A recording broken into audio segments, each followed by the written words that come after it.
Welcome po sa Panlasa ni Indong. Ngayon magluluto po tayo ng sinigang na baboy sa gabi.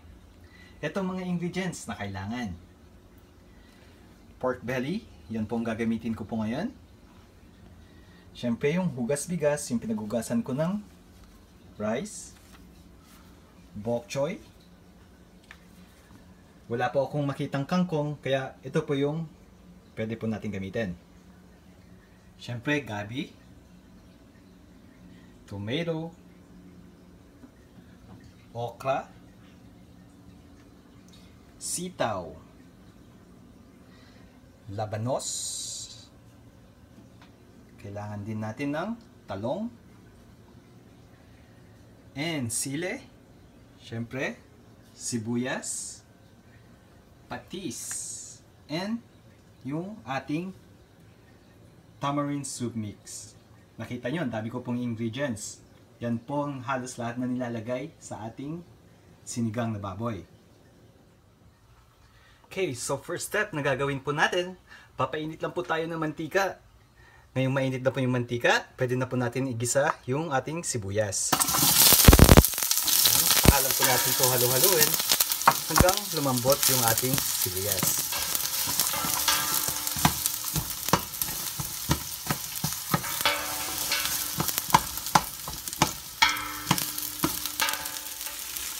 Okay, na malambot na po yung sibuyas natin, pwede na po natin lagay yung karne ng baboy.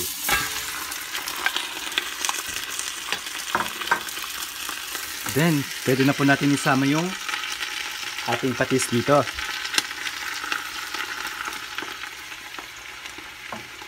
Tapos, halu-haluin lang po natin ng konti.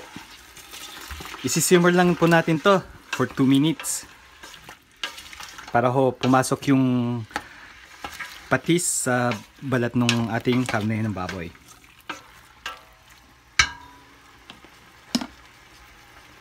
Takpan lang po natin. After that, we go to the next step. Okay, after 2 minutes, check na po natin. Ayan, medyo nag-brown na po siya. Ngayon, pwede na po natin ilagay yung ating hugas bigas. Dagdagan lang po natin ng tubig hanggang ma-cover niya po yung ating pork.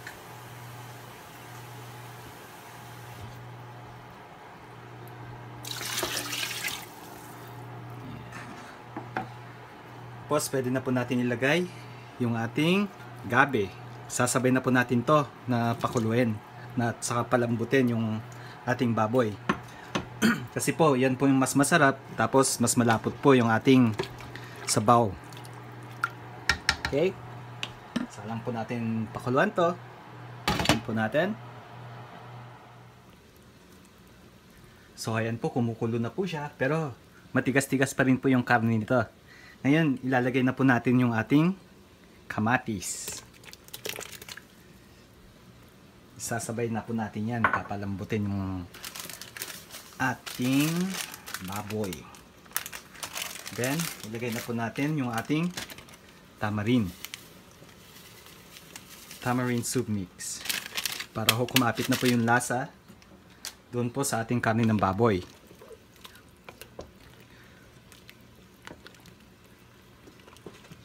Yan po.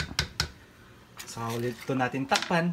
Hintayin po natin na medyo lumambot na po ng konti. Then we go to the next step.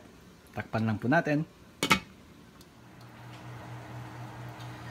Okay, check po natin kung medyo malambot na yung ating karne ng baboy. Gagawin po natin, tutusukan lang po natin ng tinidor. Yan, medyo matigas-tigas pa.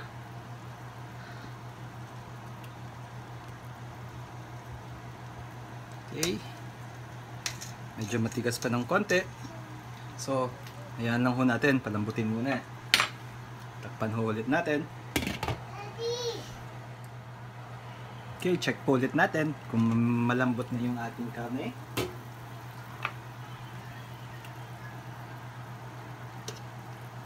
Yan, medyo malambot na po. Now, gagawin po natin, lalagay na po natin yung ating sitaw. At saka yung ating labanos.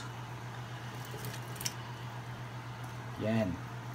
Yan, saka lang po natin to lulutuin for 2 to 3 minutes. Hanggang sa lumambot ng konti yung ating sitaw. Then, takpan lang po ulit natin. Okay, after 3 minutes, isusunod na po natin yung ibang ingredients. Lagayin na po natin yung okra at saka yung ating talong. Saka sabay na po natin yung sili. Yan. Then lulutuin lang po natin to for 3 to 5 minutes in medium heat para ho hindi siya ma-overcook. Then saka lang po ulit natin to takpan. For that, we're gonna go to the next step. Okay, 5 minutes na po nakakalipas. Ngayon, i-check na po natin kung luto na yung ating gulay.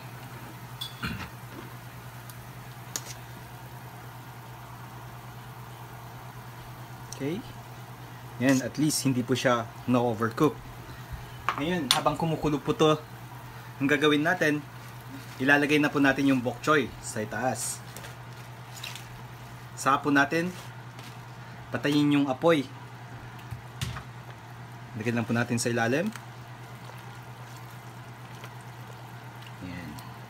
Ginagawa ko dito, pinapatay ko po yung apoy para ho hindi siya ma-overcook. Tapos tatakpan ko lang po siya for 3 minutes. After yan, maluluto na po yung ating bok choy. Yan po ang diskarte para at least pag kinain nyo po yung bok choy, medyo crunchy pa rin po siya. After this, pwede na po natin i-serve. Okay, so heto na po ang ating sinigang sa gabi. Ready to serve na po. Sa mga ibang ingredients pa na gusto nyo pong malaman, pumunta lang po kayo sa Panlasa po ni Indong. Huwag nyo pong kakalimutan